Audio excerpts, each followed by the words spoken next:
Ya, shalom, selamat pagi. Saudara-saudara yang diberkati Tuhan, bersyukur di hari ini, hari Senin tanggal 17 Agustus kita boleh merayakan kemerdekaan Indonesia, memperingati kemerdekaan Indonesia. Dan saat ini kita akan bersama-sama dalam perenungan pagi. Renungan kita pagi hari ini dengan tema Merdeka Negaraku, Merdeka Imanku. Ya, dari tema ini saya mengambil pembacaan Alkitab dalam kitab Galatia pasal 5 ayatnya yang pertama. Supaya kita sungguh-sungguh merdeka, Kristus telah memerdekakan kita. Karena itu berdirilah teguh dan jangan mau lagi dikenakan kuk perhambaan. Ya, saudara-saudara yang diberkati Tuhan, merdeka. Ya, bagaimana keadaan kita, bagaimana kehidupan kita memasuki 75 tahun kemerdekaan bangsa kita, negara kita. Tentunya kita percaya bahwa walaupun di tengah-tengah kemerdekaan ini masih ada penindasan, masih ada diskriminasi, masih ada kriminalisasi, tapi kita percaya Tuhan yang akan senantiasa perlahan-lahan terus memulihkan negara kita. Ya, merdeka negaraku, merdeka imanku. Perjalanan kehidupan tidak mudah, banyak tantangan, banyak pergumulan. Dan ketika saat ini, hari ini kita merayakan hari besar negara Republik Indonesia memasuki usia yang ke-75 tahun. Sebagai warga negara kita menyambut hari ini dengan ungkapan syukur atas kemenangan bangsa kita dalam perjuangan membebaskan diri dalam kuasa penjajahan bangsa lain. Memang bangsa Indonesia dan rakyatnya sudah atau masih sedang menghadapi pergumulan yang besar. Namun Tuhan yang senantiasa menyertai Indonesia dan menyertai kehidupan kita. Ya, dalam Galatia pasalnya yang kelima, ayat yang pertama, supaya kita sungguh-sungguh merdeka, Kristus telah memerdekakan kita. Karena itu berdirilah teguh dan jangan mau lagi dikenakan kuk perhambaan. Walaupun ketika kita berbicara tentang kemerdekaan, tidak hanya sebatas penjajah yang boleh pergi atau kita telah menang atas penjajahan, tetapi lebih daripada itu bagaimana kita memenangkan moral kita sebagai manusia, moral kita sebagai masyarakat yang ada. Karena merdeka bukan hanya sekedar ungkapan, tetapi merdeka juga harus dengan apa yang menjadi praktek hidup kita.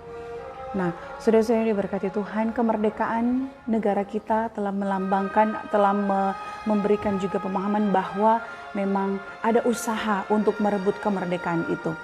Namun kita sebagai orang Kristen diberikan kemerdekaan oleh apa? Oleh Kristus Yesus, memberikan kemerdekaan dalam kehidupan kita. Supaya kita sungguh-sungguh merdeka, Kristus telah memerdekakan kita. Memerdekakan saya, memerdekakan saudara-saudara. Karena itu berdirilah teguh dan jangan goyah. Bagaimana ketika perjalanan kehidupan kita percaya bahwa Tuhan yang menuntun kehidupan kita. Oleh sebab itu, tentu ada banyak hal juga yang harus kita perhatikan. Yang pertama, bagaimana memerdekakan iman kita. Dengan cara melepaskan penjajahan masalah, tantangan, pergumulan yang membuat kita tidak merdeka, terbelenggu, terantai, terikat oleh masalah dan tantangan, terbelenggu, terantai, terikat oleh godaan-godaan dunia. Mari kita lepaskan semua itu, karena Kristus telah memenangkan kita, memenangkan saya, memenangkan saudara-saudara dengan darah yang mahal.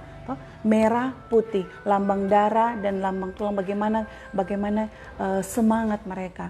Namun bagaimana kehidupan kita telah dimerdekakan oleh darah Yesus Kristus yang mahal. Telah memerdekakan kita dengan segala perjuangan-perjuangan yang kalau kita lihat bahwa tidak mudah menjalani perjuangan untuk memerdekakan kita manusia. Harus ditolak, harus dihina, harus diolok-olok, diberikan mahkota duri, diberikan hukuman yang harusnya bukan Yesus yang menanggung, bahkan dia mati di kayu salib untuk apa? Membawa kemenangan dan kemerdekaan bagi kita. Oleh sebab itu marilah kita yang telah dimenangkan oleh Kristus, mari kita memenangkan banyak orang. Kita menangkan jiwa-jiwa yang masih jauh dari Tuhan, menangkan jiwa-jiwa yang masih menutup diri, menangkan jiwa-jiwa yang masih terantai oleh masalah, tantangan, pergumulan. Bebaskan segala belenggu itu, karena kita percaya Kristus telah memerdekakan kita. Saudara-saudara yang dikasihi Tuhan, bangsa Indonesia masih menghadapi beberapa masalah yang ditemui, seperti adanya diskriminasi terhadap seorang maupun kelompok tertentu. Indonesia yang menganggap agamanya yang benar, sedangkan yang lain salah. Ada kekerasan yang dipraktekkan oleh oknum-oknum atau kelompok tertentu telah membuat orang lain diperbudak. Orang miskin sering mengalami ketidakadilan. Media sosial masih dijadikan untuk menghina, memperbudak seseorang. Bahkan ada orang-orang tertentu mengkritik pemerintah, mengkritik gereja yang pada umumnya pemerintah selalu berusaha melakukan yang terbaik. Gereja berusaha melakukan yang terbaik. Tetapi tidak sedikit juga yang mengkritik secara tidak baik kepada mereka. Hargailah para pemerintah kita. Hargai pemerintah kita, hormati mereka, doakan mereka agar mereka dapat memimpin daerah kita, memimpin gereja dengan hikmat dan kebijaksanaan dari Tuhan. Kita percaya bersama memasuki 75 tahun bukan lagi usia yang muda, tetapi marilah kita ketika kita masih muda, bangkitlah jiwa-jiwa muda untuk memenangkan Indonesia, untuk memenangkan iman kita, memenangkan banyak orang, menjadi berkat untuk banyak orang. Dan senantiasa segala sesuatu yang kita lakukan untuk Tuhan tidak akan pernah sia-sia. Oleh sebab itu dari Galatia pasal 5 ayat pertama tadi, biarlah senantiasa kita menjalankan apa yang Tuhan kehendaki, berdirilah teguh karena kita telah dimenangkan oleh Kristus. Dan kiranya senantiasa dalam menjalani kehidupan kita boleh menjadi pribadi yang terus mengandalkan Tuhan dalam kehidupan ini.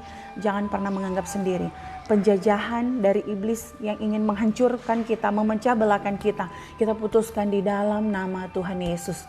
Tuhan yang menang atas segalanya. Tuhan yang menguasai dunia ini. Tuhan menguasai Indonesia. Tuhan menguasai diri kita dalam menjalani kehidupan ini. Kiranya senantiasa Tuhan memberkati dan melindungi kita. Selamat merayakan hari ulang tahun kemerdekaan Indonesia yang ke-75 tahun.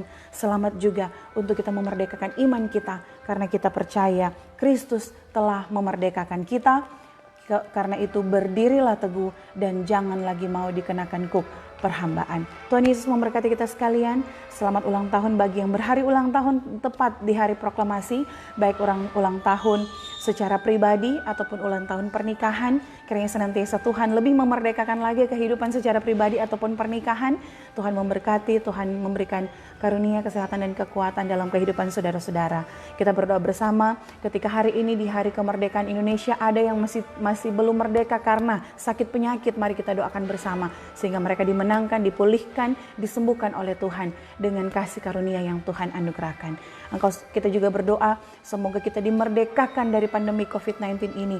Biarlah senantiasa cepat berlalu dan kita dapat mampu untuk senantiasa menjalankan setiap aktivitas kita walaupun dengan era adaptasi baru, new normal. Tapi kita percaya Tuhan akan memerdekakan kita. Berdirilah teguh dan jangan goyah agar senantiasa kita mampu menapaki langkah-langkah kehidupan ini. Indonesia mampu menampilkan yang terbaik untuk dunia. Indonesia mampu untuk menjadi negara yang baik asalkan dihilangkan diskriminasi, dihilangkan juga orang-orang yang ingin memecah belahkan negara ini. Dan biarlah senantiasa semua masyarakat diberkati, terutama para pemerintah kita, presiden, wakil presiden bersama jajarannya, pemerintah-pemerintah atau mereka yang menjadi pemimpin di organisasi gereja. Biarlah senantiasa kita berdoa bersama, diberikan kekuatan oleh Tuhan. Kalau kita akan melaksanakan aktivitas di luar rumah, jangan lupa pakai masker, jangan lupa sediakan hand sanitizer, pakai face shield jika diperlukan, jangan lupa jaga jarak, jangan lupa cuci tangan agar kita dihindarkan dari hal-hal yang tidak kita inginkan. Kiranya senantiasa Tuhan memberkati kita sekalian. Merdeka Indonesiaku, merdeka iman kita. Tuhan Yesus memberkati.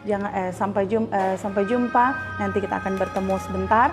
Have a nice day, stay safe. Tuhan Yesus memberkati. Shalom, damai di hati. Amin.